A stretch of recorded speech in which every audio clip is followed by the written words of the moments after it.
로마서 9장 14절로 24절까지 찾으신 줄 알고 다 같이 읽겠습니다. 시작. 그런즉 우리가 무슨 말을 하리요? 하나님께 불의가 있느냐?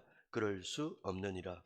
모세에게 이르시되 내가 긍휼히 여길 자를 긍휼히 여기고 불쌍히 여길 자를 불쌍히 여기리라 하셨으니 그런즉 원하는 자로 말미암음도 아니요 다른 박질하는 자로 말미암음도 아니요 오직 긍휼히 여기시는 하나님으로 말미암음이니라. 성경이 바로에게 이르시되 내가 이 일을 위하여 너를 세웠으니 곧 너로 말미암아 내 능력을 보이고 내 이름이 온 땅에 전파되게 하려 함이라 하셨으니 그런즉 하나님께서 하고자 하시는 자를 긍휼히 여기시고 하고자 하시는 자를 완악하게 하시느니라. 혹 내가 내게 말하기를 그러면 하나님이 어찌하여 허물하시느냐? 누가 그 뜻을 대적하느냐 하리니 이 사람아 내가 누구이기에 감히 하나님께 반문하느냐? 지음을 받은 물건이 지은 자에게 어찌 나를 이같이 만들었느냐 말하겠느냐? 도기장이가 진흙 한 덩이로 하나는 귀 쓸 그릇을 하나는 천이 쓸 그릇을 만들 고난이 없느냐? 만일 하나님이 그의 진노를 보이시고 그의 능력을 알게 하고자 하사 말하기로 준비된 진노의 그릇을 오래 참으심으로 관용하시고 또한 영광 받기로 예비하신 바 긍휼의 그릇에 대하여 그 영광의 풍성함을 알게 하고자 하셨을지라도 무슨 말을 하리요? 이 그릇은 우리니 곧 유대인 중에서뿐 아니라 이방인 중에서도 부르신 자니라. 아멘. 예, 여러분들 반갑습니다. 오늘 새벽에는 하나님의 주권과 긍휼. 어제는 우리가 하나님의 주권과 선택에 대해서 말씀을 드렸고요. 오늘은 하나님의 주권과 긍휼에 대한 말씀을 들으려고 합니다. 오늘 본문에서는 선택의 은혜가 구체적으로 뭐로 드러나느냐라고 물었더니 하나님의 긍휼이라는 속성으로 드러난다. 이게 결론인 거예요. 그러니까 우리는 때로 하나님께서 왜 어떤 사람은 구원하시고 어떤 사람은 그렇지 않으실까 질문을 대단히 많이 합니다. 의구심도 생기고요. 이제 이게 왜 그러느냐? 인간의 눈으로 보면은 뭐 불공평할 수 있고 뭐 그럴 수 있지 않겠습니까? 근데 성경은 누누이 우리에게 말씀하시는 게 아니다. 하나님의 주권과 하나님의 긍휼함에 있다. 이렇게 말씀하시는 거예요. 그래서 첫 단락을 보니까 14절부터 16절까지 내용인데요. 구원은 인간의 의지가 아니다. 이렇게 마침표를 찍고 하나님의 긍휼에서 비롯됨을 기록합니다. 사람들은 하나님께 이렇게 묻죠. 그러면 하나님께서 불의하신가? 그 바울이 뭐라고 합니까? 하나님께서는 불의하지 않다. 단호하게 이제 말씀하시죠. 그래서 긍휼을 베풀 자에게 긍휼을 베푸시고 또 강팍하게 할 자를 강팍하게 하신다. 라고 말씀해 주셨어요. 그래서 결국은 이제 구원이 우리의 노력도 아니요. 또 우리의 공로도 아니요. 오직 하나님의 긍휼, 그러니까 불쌍히 여겨 도우신다라는 이 도우시는 거, 불쌍히 여기는 거, 여기에 기초한다라는 겁니다. 그게 이제 우리가 내가 예배를 안 빠지고 뭐 기도를 열심히 하고 말씀을 믿고 살아가는 거, 이 모두가 사실은 하나님께서 주시는 긍휼 덕분이 아니겠습니까?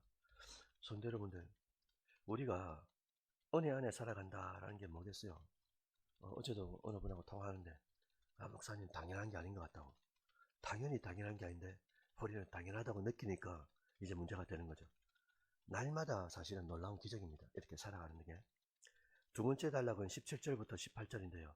누굴 딱 대동을 하냐니까 바로 왕을 모시고 와요. 바로 왕을 사례를 들어가지고 하나님께서 당신께서 당신의 뜻을 어떻게 이루시는가라는 것을 바로 왕을 통해서 이 악한 왕을 통해서도 우리에게 보여주시더라라는 겁니다. 바로 왕도 이 마음을 강팍이죠. 강팍이 아니고 강팍인데 강팍하게 한 게 하나님께서 저한테 주관하신다. 이스라엘 백성들을 보냈다가 안 된다 했다가 보낸다 했다가 이 전체가 누가 하느냐? 하나님이 하신다. 만약에 여러분들 우리가 그 현장에 있었다 생각해 보십시오. 와, 저 바로 야 성질 고약하다. 된다 했다 안 된다 했다가 그게 이제 우리는 사람을 바라볼 텐데 근데 진짜 믿는 사람들은 아니 하나님이 그 사람의 마음도 다 주관하신다.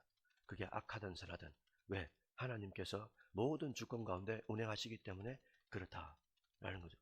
그래서 제가 예전에 처음 이제 27살 때 예수를 믿고 집회를 갔는데, 이제 이 원장님이 뭐라 하시냐니까, 여러분들 눈 깜빡이는 것도 하나님이 하신다. 그 말이 지금도 안 잊혀지는 거예요. 내 마음속에. 눈 깜빡이는, 우리가 뭐 하루에도 얼마나 수십만 번 하겠습니까? 눈 깜빡이는 게. 내가 하는 것 같은데. 방귀 끼는 것도 우리 마음대로 됩니까, 이게? 그 하나님의 은혜 가운데 모든 것이 놀라운 기적으로 우리에게 다가온다 라고 말씀하시면서 이제 바로왕을 대동한 거예요. 바로의 완악함이 하나님의 능력과 영광을 드러내는 도구로 하나님이 사용하신다, 이렇게 해석하는 게 성경적 해석이 맞습니다. 여기서 중요한 것이, 우리는 그렇게 악의 도구로 쓰여서는 안 된다 이거예요. 우리가 바로왕이 되어서는 안 된다 이겁니다. 왜냐, 하나님께서 아까 좀 이따 나올 거지만 귀한 그릇으로도 쓰시고 토기장이가 되셔가지고 찬한 그릇도 있고 일반적인 그릇도 있는데, 근데 하나님이 우리를 쓰실 때는 이왕 우리를 부르셨으니까 하나님의 목적대로 선하게 쓰이는 게 맞잖아요. 악의 축으로 가가지고 악의 도구로 쓰인다, 그 이제 그러면 안 되는 거죠. 그래서 하나님의 선한 목적을 이루기 위해 어떤 상황들을, 환경들을 하나님이 만들어 가신다라는 걸 인정하시라라는 겁니다. 그래서 우리 인생 속에서의 어려움, 실패, 상처, 고난 속에서도 하나님은 하나님 당신의 뜻을 이루어 가신다. 우리가 알지 못해도, 황당해도, 다 이해할 수 없어도 하나님은 하신다. 이게 우리의 믿음의 저면에 항상 이제 깔려 있어야 된다는 거예요. 왜? 하나님 진짜 하시니까. 하나님이 진짜 하신다라는 거죠. 오늘 본문 세 번째 단락은 19절부터 24절 마지막 절까지인데요. 유명한 토기장이를 말씀드렸어요. 질그릇 비유를 딱 듭니다. 토기장이와 질그릇인데, 지금 어디 나온다고요? 로마서 몇 장이라고 해? 토기장의 비유가 9장이죠. 외워놓으시고요. 로마서 9장에 토기장의 비유가 나온다. 여기서는 하나님의 주권적 계획을 말씀하시는 것 아니겠습니까? 질그릇에 비유해가지고 토기장이가 진흙으로 천한 그릇도, 정결한 것도 있고, 그렇지 않은 것도 누가 만든다고요? 토기장이가 자기 마음대로, 자기 주권대로, 권한대로 만든다 이거예요. 마찬가지로 하나님은 사람을 통해서, 때로는 상황을 통해서 하나님께서 모든 것을 주권적으로 사용하신다. 우리는 그저 하나님의 손안에 있는 어떤 그릇으로 빚으시든지 간에, 어떤 그릇으로 우리를 빚으시든지 간에 우리는 선한 도구로 쓰임받기를 간구하고 그 안에서 주신 사명을 따라 잘 감당하는 것, 그게 이제 우리의 역할이 아니겠어요? 진노의 그릇도 있고 악의 그릇도 있고 긍휼의 그릇도 있고, 하나님께서 계획하신 대로 그때마다 쓰신다라는 거예요. 오늘 말씀을 마무리하면서 우리 삶에 어떻게 적용시키면 될까, 이게 마지막에 적용인데, 주님의 긍휼의 그릇으로 살아가기 위해서 우리가 어떻게 할까? 첫째는 불평 대신에 감사하자 이거죠. 이제 불평 대신에 감사로 항상 물들이자. 참 멋진 표현이죠. 우리 인생을 그림으로 따지면은 그려야 되니까 물들인다라는 거예요. 내가 오늘 살아가는 거, 믿음을 가지고 살아갈 수 있는 거, 또 교회 나올 수 있는 거, 건강한 거, 모두 하나님께서 긍휼히 여기시고 우리를 불쌍히 여기신 거다. 그러니 우리는 어떤 상황, 어떤 환경, 어떤 마이너스 요인이 생겨도 하나님 앞에 절대적으로 감사해야 된다. 평생 감사하고 절대 감사하고. 두 번째는 또 우리가 감사하면서 살아가되 반드시 그때마다 하나님께서 주신 사명들이 있지 않겠습니까?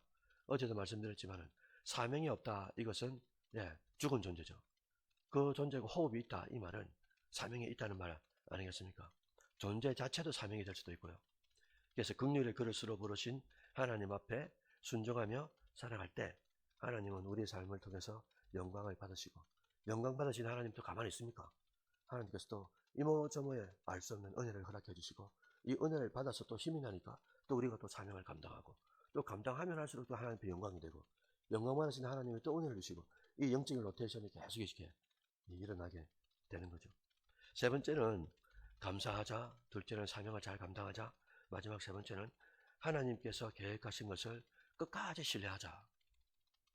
오늘 오늘 무슨 요일이죠? 수요일날 이제 수요 기도회 때 오늘 사랑과 희락과 화평과 오래 참음, 자비, 양선, 충성이죠. 오늘 충성인데 딱 이 말씀하고 맞물립니다. 하나님께서 어떤 일을 계획하시고 그 일들을 야야야 태원아 같이 한번 동력해볼래? 이렇게 부르실 때 우리가 그 부르심의 소명의 사명을 가지고 다가갈 때 하나님께서 그 일들을 끝까지 감당할 수 있도록 하는 게 충성이라고 그랬거든요. 끝까지 가는 것.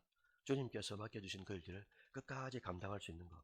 그러니까 감당할 수 있으려면 우리가 하나님 앞에 끝까지 신뢰함이 있어야 되잖아요. 야 이거 맞는가?